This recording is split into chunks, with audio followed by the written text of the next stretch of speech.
خواتین و حضرات، اگر آپ نے ابھی تک ہمارا نیا چینل ناولستان سبسکرائب نہیں کیا تو اسے سبسکرائب کر لیں۔ وہاں ملیں گے آپ کو اسلامی اور تاریخی ناولز۔ چینل کا لنک ڈسکرپشن میں موجود ہے۔ دیکھتے رہیے ناولستان اور اردو داستان۔ جم خانہ پہنچ کر ایش ٹاؤن نے ہال میں داخل ہونے کے بعد جس میز کا رخ کیا، اس پر ریزروڈ کی تختی لگی ہوئی تھی اور وہاں سنہرے بالوں والی ایک خوبصورت اور نازک اندام لڑکی بیٹھی ہوئی تھی۔ قریب پہنچ کر ینگ نے دیکھا، اس کی آنکھیں نیلم جیسی تھی، شفاف اور گہری نیلی۔ اس کا سراپا پریوں کی طرح نازک تھا۔ آدھے سر پر اس کا سبز سکارف لپٹا ہوا تھا۔ اس نے کھڑے ہو کر ایک دلفریب مسکراہٹ کے ساتھ ان کا استقبال کیا۔ ایش ڈاؤن نے اسے اور ینگ کو ایک دوسرے سے متعارف کرایا تو وہ مسافر کے لیے ہاتھ بڑھاتے ہوئے بولی، میں بہت جگہ آپ کا تذکرہ سن چکی ہوں، حیرت ہے۔ ینگ نے اس کا ہاتھ تھام کر مسکراتے ہوئے کہا۔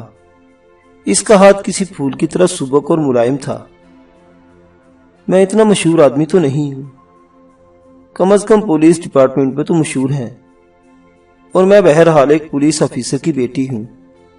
الزبتھ بدستور دلاویز انداز میں مسکراتے ہوئے بولی، میں نے سنا ہے کہ آپ نے اپنے غیر روایتی طور طریقوں اور فلسفیانہ انداز فکر کی وجہ سے اکثر اپنے افسروں کے زیر اعتاب رہتے ہیں اور وہ آئے دن آپ کا تبادلہ کرتے رہتے ہیں۔ جی ہاں، ینگ بے پرواہی سے ہنسا، لیکن جب میں استعفیٰ دیتا ہوں اور سوچتا ہوں کہ پولیس ڈپارٹمنٹ کی جان چھوڑ دوں تو کوئی مجھے جانے بھی نہیں دیتا۔ ہر بار میرا استعفیٰ نامنظور ہو جاتا ہے۔ دراصل میرے ڈیڈی جیسے بڑے اور پڑھے لکھے افسروں کو آپ کی قدر و قیمت کا اندازہ ہوگا۔ الزبتھ مسکراتے ہوئے باپ کی طرف دیکھتے ہوئے بولی۔ معزز سامعین، آپ سن رہے ہیں اردو ناول سلطانہ ڈاکو، قسط نمبر 30۔ وہ بیٹھ چکے اور ڈرنکس آ چکی، تب بھی ادھر ادھر کی باتیں ہوتی رہی۔ ینگ کو پتا چلا کہ الزبتھ کی ماں اسے 5 سال کی عمر میں چھوڑ کر ایک نامعلوم بیماری میں مبتلا ہو کر مر گئی تھی۔ ایش ڈاؤن نے اس کے بعد شادی نہیں کی تھی، لیکن میں یہ ہرگز نہیں کہہ سکتا کہ بیوی کے انتقال کے بعد میں نے ماں بن کر الزبتھ کو پالا ہے۔ ایش ڈاؤن مسکراتے ہوئے بولا، میری تو ملازمت ہی کچھ ایسی رہی، تبادلے ہوتے رہے، پھر انڈیا اور انگلینڈ کے درمیان اتنے چکر لگتے رہے کہ مجھے پتہ ہی نہیں چلا الزبتھ کب بڑی ہو گئی۔ یہ بیچاری 5 سال کی عمر سے اپنے سارے کام، اپنی زندگی کے سارے فیصلے خود کرتی چلی آ رہی ہے۔ بچپن ہی سے یہ صحیح معنوں میں ایک ایسی لڑکی چلی آ رہی ہے جو کسی کی مدد کی محتاج نہیں ہے۔ بہت خوب، ینگ نے ستائشی انداز میں سر ہلایا، ورنہ میں نے تو یہی دیکھا ہے کہ آپ کے طبقے کی بچیاں بہت بڑی ہونے تک بھی ناز اٹھوانے اور انگلی پکڑ کر چلنے کی عادی رہتی ہیں، یا پھر وہ بالکل ہی بے مہار ہو جاتی ہیں کہ کسی کو خاطر میں نہیں لاتی، حتیٰ کہ والدین کو بھی نہیں۔ اعتدال کی راہ پر چلنے والی تو ان میں کوئی کم ہی نظر آتی ہے۔ کھانے کا سلسلہ شروع ہوا تو اصل موضوع پر بھی بات ہونے لگی، یعنی سلطانہ ڈاکو کا ذکر چھڑ گیا۔ الزبتھ کھانا چھوڑ کر چھری کانٹا پلیٹ میں رکھ کر پرجوش انداز میں ہاتھ ملتے ہوئے خوابناک لہجے میں بولی، مجھے تو اس شخص سے ملنے کا بہت شوق ہے۔ ینگ نے قدرے حیرت سے الزبتھ کی طرف دیکھا۔ ایش ڈاؤن اس کی حیرت پر مسکرا دیا، شاید وہ اس معاملے میں اپنی بیٹی کے خیالات سے آگاہ تھا۔ الزبتھ گویا اپنی ہی دھن میں بات جاری رکھتے ہوئے بولی، مجھے انگلینڈ سے زیادہ انڈیا اس لیے پسند ہے کہ یہاں کی بہت سی چیزوں میں بڑی پراسراریت اور افسانویت ہے۔ اس کے علاوہ چونکہ ہمارا تعلق یہاں کے حکمران طبقے سے ہے، اس لیے ہر جگہ ہمیں یہاں ایک خصوصی اہمیت اور احترام ملتا ہے۔ ہر کوئی ہمیں سر آنکھوں پر بٹھاتا ہے، اس لیے بھی یہاں رہنے میں مزہ آتا ہے۔ اندر سے تو ہر انسان چاہتا ہے کہ اسے زیادہ سے زیادہ اہمیت دی جائے، اس کا زیادہ سے زیادہ احترام کیا جائے۔ وہ ایک لمحے کے لیے خاموش ہوئی۔ ینگ نے اس کی گفتگو میں دخل نہیں دیا اور خاموشی سے اس کی طرف دیکھتا رہا۔ اسے دل ہی دل میں اعتراف کرنا پڑا تھا کہ اس نوجوانی میں ہی الزبتھ کی گفتگو اور خیالات میں بے پناہ پختگی تھی۔ اس کے نظریات کچھ بھی صحیح، لیکن وہ عامیانہ اور سطحی نہیں تھے۔ وہ سلسلہ کلام جوڑتے ہوئے بولی، سلطانہ بھی یہاں کا ایک پراسرار اور افسانوی کردار ہے۔ کتنے کم عرصے میں وہ آندھی طوفان کی طرح اتنے بڑے ملک کے افق پر چھا گیا ہے۔